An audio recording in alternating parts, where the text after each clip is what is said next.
there's this myth out there that in order to make money, you need to buy 10 hot stocks from 10 great industries, and that your money is going to grow over time, and that strategy is going to do better than just buying some mutual funds. That's simply not true. And the world I came from, we didn't have a stockbroker calling us up every hour saying, hey, I've got this great stock or this great sector that you need to invest in. We didn't believe that was the way you made money. The way you made money was to focus on asset allocation.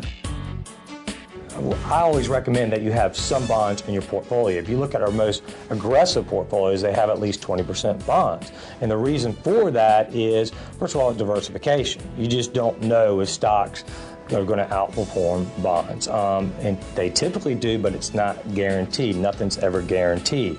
And this past decade was a great example of that. Bonds actually outperformed the U.S. stock market over the past 10 years. We have a keen focus on keeping taxes and expenses as low as humanly possible.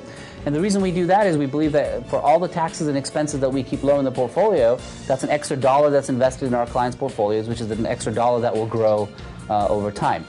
Basically what rebalancing is returning your portfolio to its original allocation. And what that really takes is discipline.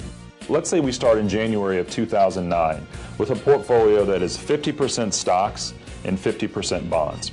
So January 2009, we invest, let's say, $10,000 for purposes of illustration. So we put $5,000 in the stock market, and we put $5,000 in the bond market. That's a 50-50 allocation. All right, now fast forward to September 2009. What's happened is that the stock market has grown while the bond market has stayed relatively stable. So now we have a situation where we have $7,000 in the stock market and we have $5,000 in the bond market. That's a good thing. Our investments increased. But now what we have is a 60% stock portfolio and a 40% bond portfolio, roughly speaking. So what most investors do is they say, well, gosh, the stock market's done really well. Let's just keep it there, or heck, let's sell some of the bonds and buy the stock market. The bond market didn't do anything.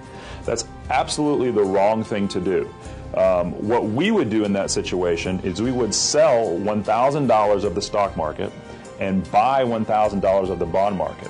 Because when we put our original plan in place in January 2009, we determined that you were a 50% stock investor and a 50% bond investor.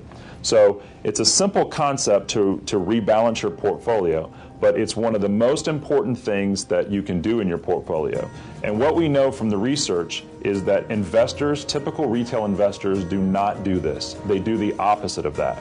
So again, it's a simple concept, but if you do something like that, rebalancing, over time, that's what makes money in your portfolios.